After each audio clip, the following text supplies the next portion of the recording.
So yan, magandang araw sa inyong lahat dyan. This is Kuya Sen. Welcome to my vlog.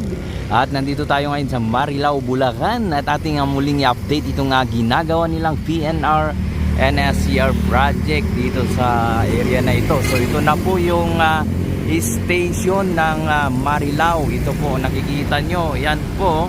Yan.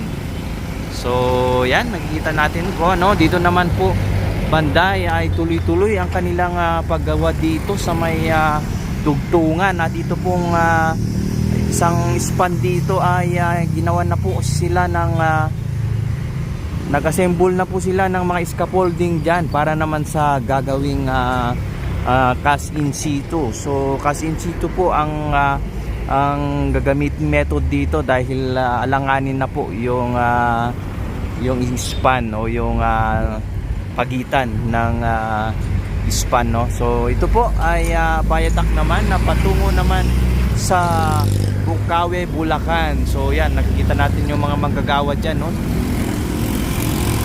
Ayan.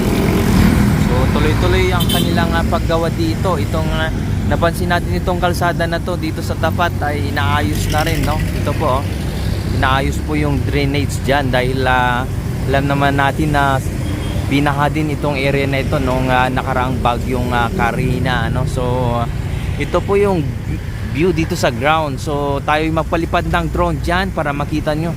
At check natin din yung ginagawa nilang SM expansion dyan para makita nyo kung ano na yung mga progress dyan. Patuloy check natin yung patungo dyan sa may patungong may kawayan. Meron dun pong ina-assemble dyan na cast in situ para makita nyo kung ano na po yung progress doon sa area na yun, okay?